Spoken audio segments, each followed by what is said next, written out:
चावल के आटे के मोदक आपने बहुत बार बनाए होंगे। क्या आपने इस तरीके से क्रिस्पी और क्रंची चावल के आटे के मोदक बनाए हैं? अगर नहीं तो ये वीडियो आपके लिए है। तो चलिए चावल के आटे के ये क्रिस्पी और क्रंची मोदक बनाना शुरू करते हैं।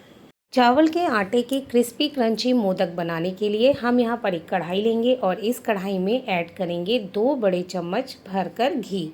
घी को गर्म होने के लिए छोड़ देंगे और साथ में लेंगे हम 3 बड़े चम्मच गोंद। ये गोंद है और इस गोंद को मैंने मिक्सी में डाल करके पीस लिया है ताकि ये आसानी से भुन जाए। जैसे ही घी अच्छे से गर्म हो जाएगा हम इस गोंद को थोड़ा थोड़ा घी में डालकर इसे फ्राई कर लेंगे। एक चीज़ का ध्यान रखिएगा कि गोंद घी को ज़्यादा एब्जॉर्ब करती है। अगर घी कम हो जाए गोंद को फ्राई करते समय तो आप इसमें थोड़ा घी और ऐड कर लीजिए और गोंद को अच्छे से फ्राई कर लीजिए। और आप देख सकते हैं गोंद बहुत अच्छे से फ्राई हो गई है। इसका एक एक दाना बहुत अच्छे से फूल गया है। तो बस अब हम इसे एक प्लेट में निकाल लेंगे और इसी तरह हम सारी गोंद फ्राई कर लेंगे। गोंद को फ्राई करने के बाद हमने फिर से वही कढ़ाई ली है और वही बचा हुआ घी लिया है जिसमें हमने गोंद को फ्राई किया था। बस घी को हमने छान लिया है ताकि इसमें गोंद के टिश्यूज़ ना रह जाएं। और उसके बाद अब हम इस घी में ऐड करेंगे 1 कप भरकर चावल का आटा।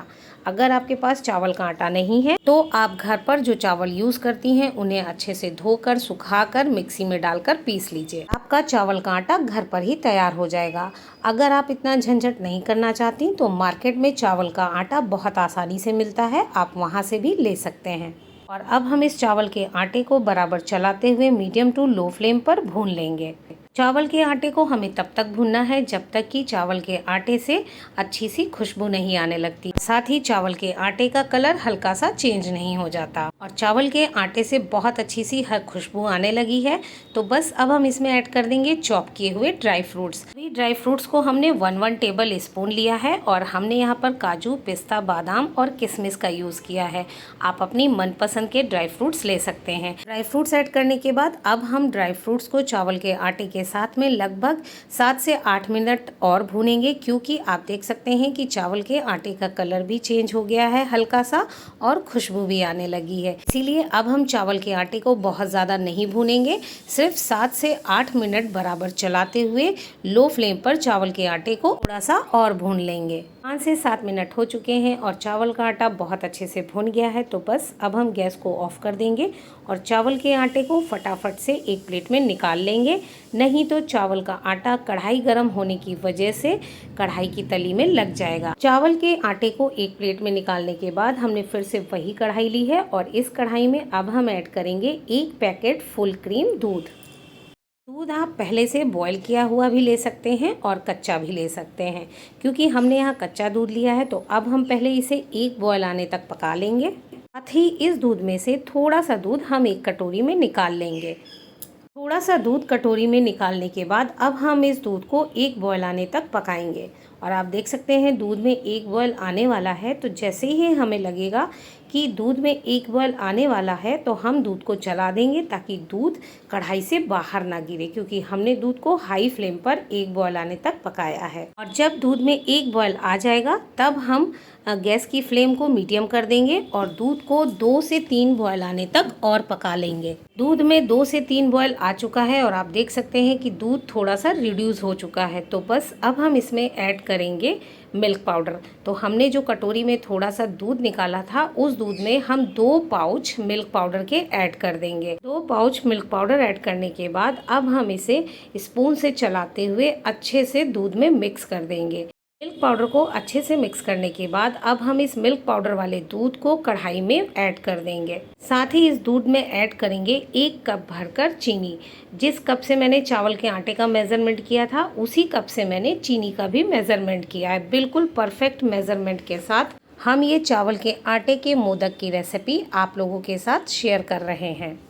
चीनी की मात्रा आप अपने टेस्ट के अकॉर्डिंग घटा बढ़ा भी सकते हैं। और अब हम फिर से दूध को बराबर चलाते हुए पकाएंगे। मिल्क पाउडर ऐड करने के बाद दूध को हमें बराबर चलाते रहना है, नहीं तो दूध कढ़ाई की तली में चिपक जाएगा और इससे इसका टेस्ट खराब हो जाएगा। और अब हम इस दूध को बराबर चलाते हुए तब तक पकाएंगे जब तक कि दूध अच्छे से थिक नहीं हो जाता। आप देख सकते हैं दूध काफ़ी हद तक थिक हो गया है, लेकिन अभी हमें इसे थोड़ा थिक और करना है क्योंकि हम यहाँ पर दूध की रबड़ी बना रहे हैं। और मिल्क पाउडर ऐड करने से एक फ़ायदा ये है कि दूध बहुत ज़्यादा रिड्यूस भी नहीं होगा और दूध जल्दी गाढ़ा हो जाएगा और साथ ही रबड़ी का टेस्ट भी बढ़ जाएगा। इस स्टेज पर दूध को देखकर ये लग रहा है कि ये बिल्कुल कंडेंस मिल्क बनकर तैयार हुआ है। जी हाँ, ये बिल्कुल कंडेंस मिल्क की तरह ही इसका टेस्ट होगा। बहुत ही टेस्टी ये रबड़ी बनकर तैयार हुई है। आप इसे रबड़ी कहिए या कंडेंस मिल्क भी कह सकते हैं, होममेड कंडेंस मिल्क। और अब हम इसे थोड़ा सा भी और गाढ़ा करेंगे। और ये देखिए दूध को पकाते पकाते दूध काफ़ी गाढ़ा हो चुका है, आपको दिख रहा होगा। ये देखिए बिल्कुल परफेक्ट रबड़ी बनकर तैयार हुई है। तो ये हमें कैसे पता चले कि ये परफेक्ट है कि नहीं, तो इसके लिए स्पैटुला से हम एक लाइन खींचेंगे और अगर वो लाइन आपस में चिपक नहीं रही है यानी मिल नहीं रही तो आप समझ लीजिए कि रबड़ी बिल्कुल परफेक्ट है। तो बस अब हम इसमें ऐड कर देंगे भुना हुआ चावल का आटा। भुने हुए चावल का आटा हम इस गाढ़े दूध में थोड़ा थोड़ा ऐड करते जाएंगे और उसे मिक्स करते जाएंगे। चावल के आटे को दूध में ऐड करने के बाद अब हम इसे बराबर चलाते हुए तब तक पकाएंगे जब तक कि चावल का आटा एक डो फॉर्म में नहीं आ जाता। और आप देख सकते हैं कि चावल का आटा धीरे धीरे थिक होने लगा है, साथ ही साथ ये कढ़ाई को छोड़ने भी लगा है, लेकिन अभी हमें इसे थोड़ा और पकाना है। साथ ही हम इसमें ऐड करेंगे एक छोटी कटोरी भर करके नारियल का बुरादा और नारियल के बुरादे को भी हम चलाते हुए अच्छे से मिक्स कर देंगे। नारियल का बुरादा ऐड करते ही आप देख सकते हैं कि चावल का आटा जल्दी ही थिक हो गया है और उसने कढ़ाई की तली को छोड़ भी दिया है। वो इसलिए क्योंकि नारियल का बुरादा मॉइस्चर को जल्दी सोख कर लेता है। तो जैसे ही चावल का आटा एक डो फॉर्म में आ जाएगा और कढ़ाई को छोड़ने लगेगा, बस हम गैस को ऑफ कर देंगे और इसमें ऐड करेंगे क्रश की हुई हरी इलायची और इसे भी हम अच्छे से मिक्स कर देंगे। हरी इलायची को अच्छे से मिक्स करने के बाद हम इसे कढ़ाई में ऐसे ही छोड़ देंगे और कढ़ाई को लिड से ढक देंगे लगभग 10 मिनट के लिए। और उसके बाद इस डो को हम एक प्लेट में निकाल लेंगे और ठंडा होने के लिए छोड़ देंगे। और ये देखिए चावल के आटे का डो हल्का सा ठंडा हो चुका है। तो अब हम इसमें ऐड करेंगे फ्राई की हुई गोंद। इसे हम हाथों से क्रश करके ऐड करेंगे। अगर गोंद को हाथों से क्रश करने में दिक्कत आ रही हो तो आप इस गोंद को एक प्लेट में निकाल लीजिए और उसे कटोरी से दबाकर गोंद को क्रश कर लीजिए और उसके बाद इसे डो में ऐड कर दीजिए। डो में गोंद को ऐड करने के बाद अब हम इसे अच्छे से मिक्स कर लेंगे और मिक्स करने के बाद हम इसका एक चिकना डो बनाकर तैयार कर लेंगे। और ये देखिए हमने चावल के आटे का एक चिकना डो बनाकर तैयार कर लिया है। चलिए मोदक बनाना शुरू करते हैं। और मोदक बनाने के लिए हम यहाँ पर मोल्ड का इस्तेमाल करेंगे। ये यहाँ पर दो तरह के मोल्ड हैं, एक छोटा वाला और एक बड़ा वाला मोल्ड है। हम यहाँ पर छोटे वाले मोल्ड से मोदक बनाएंगे। तो हमने इस छोटे वाले मोल्ड को पहले से ही घी से ग्रीस कर लिया है। और अब हम इस मोल्ड के दोनों साइड में रख देंगे थोड़े से चॉप किए हुए पिस्ता। मोल्ड के दोनों साइड पर पिस्ता रखने के बाद अब हम थोड़ा सा चावल के आटे का डो लेंगे और मोल्ड के एक साइड पर रखेंगे और उसे अच्छे से पहले सेट कर देंगे। इसी तरह हम फिर से थोड़ा सा चावल के आटे का डो लेंगे और मोल्ड के दूसरे साइड पर भी अच्छे से सेट कर देंगे। दोनों साइड पर डो को अच्छे से सेट करने के बाद हम मोल्ड को बंद करेंगे। मोल्ड को टाइटली बंद करने के बाद मोल्ड से बाहर जो एक्स्ट्रा डो निकल आएगा उसे हम हटा देंगे। साथ ही मोल्ड के बैक साइड पर जो डो है उसे हाथ से दबाते हुए अच्छे से सेट कर देंगे और एक्स्ट्रा डो को हटा देंगे। डो को अच्छे से सेट करने के बाद अब हम मोल्ड को खोलकर चेक करेंगे और आप देख सकते हैं कितना सुंदर चावल के आटे का मोदक बनकर तैयार हो गया। क्रिस्पी और क्रंची चावल के आटे का मोदक। और इसी तरह हम सारे मोदक बनाकर तैयार कर लेंगे। इस चावल के आटे में हमने क्योंकि गोंद ऐड किया है इसीलिए ये मोदक थोड़ा सा क्रिस्पी और क्रंची हैं। अगर आप गोंद को स्किप करना चाहते हैं तो आप गोंद को स्किप भी कर सकते हैं, लेकिन वो मोदक क्रिस्पी और क्रंची नहीं बनेंगे। साथ ही उन मोदक को बनाने में घी भी बहुत कम लगेगा। हमने यहाँ पर 2 बड़े चम्मच घी लिया था क्योंकि हमें गोंद को फ्राई करना था। लेकिन अगर आप बिना गोंद वाला मोदक बनाना चाहते हैं तो उसमें केवल 2 टेबल स्पून ही घी का यूज़ कीजिए और मोदक बनकर तैयार हो जाएंगे।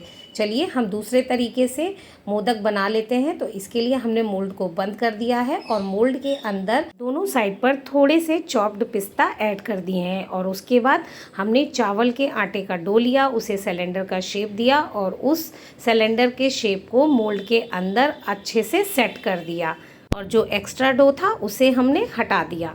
डो को मोदक मोल्ड के अंदर अच्छे से सेट करने के बाद अब हम फिर से मोल्ड को खोलकर चेक करेंगे और आप देख सकते हैं कि मोल्ड को खोलने के बाद कि बिल्कुल परफेक्ट मोदक बनकर तैयार हो गया। मैंने आपको यहाँ पर मोल्ड से 2 तरीके से मोदक बनाना बताया है। आप जिस तरीके से आसान समझें उस तरीके से मोदक बना सकते हैं और इसी तरह हम सारे मोदक बनाकर तैयार कर लेंगे। और ये देखिए कि हमने सारे मोदक बनाकर तैयार कर लिए हैं और बिल्कुल परफेक्ट मोदक बनकर तैयार हुए हैं। बहुत ही टेस्टी और क्रंची ये मोदक बनकर तैयार हो जाते हैं। तो इस गणेश चतुर्थी पर आप इन मोदक को अपने घर पर ज़रूर बनाइएगा और इनका भोग बप्पा को ज़रूर लगाइएगा, क्योंकि गणपति बप्पा को मोदक बहुत प्रिय हैं। मोदक को और भी सुंदर दिखने के लिए हम इन्हें गार्निश कर रहे हैं येलो फूड कलर से। हमने यहाँ पर थोड़ा सा फूड कलर लिया है जिसे हल्का सा दूध में मिक्स कर लिया है और उसके बाद एक एक ड्रॉप इन मोदक के ऊपर हम इस फूड कलर को ऐड कर देंगे, जिससे कि ये मोदक देखने में और भी सुंदर लगेंगे। आप चाहें तो करें, नहीं आप इसे स्किप भी कर सकते हैं। और ये देखिए फाइनली चावल के आटे के मोदक बनकर तैयार हो गए, बहुत ही क्रिस्पी, क्रंची और बहुत ज़्यादा टेस्टी। तो इस गणेश चतुर्थी पर ये मोदक आप अपने घर पर ज़रूर ट्राई कीजिएगा। और अगर आपको हमारी ये रेसिपी पसंद आई हो तो प्लीज़ इसे ज़्यादा से ज़्यादा लोगों को शेयर कीजिएगा, ताकि हमारी ये रेसिपी आप लोगों के ज़रिए ज़्यादा से ज़्यादा लोगों तक पहुंच सके और वो भी इस रेसिपी को बनाकर बप्पा का भोग लगा सकें। और इस मोदक को बनाना भी बहुत आसान है, बहुत जल्दी ये मोदक बनकर तैयार हो जाते हैं। और अगर आपको हमारी रेसिपी पसंद आई हो, वीडियो अच्छा लगा हो, तो प्लीज़ हमारे वीडियो को भर भर कर लाइक दीजिए और अच्छे अच्छे कमेंट कीजिए और साथ ही हमारे चैनल से जुड़ने के लिए चैनल को सब्सक्राइब करना तो बिल्कुल मत भूलिए। आप सभी व्यूवर्स और सभी सब्सक्राइबर को हमारी और हमारे परिवार की तरफ से हैप्पी गणेश चतुर्थी।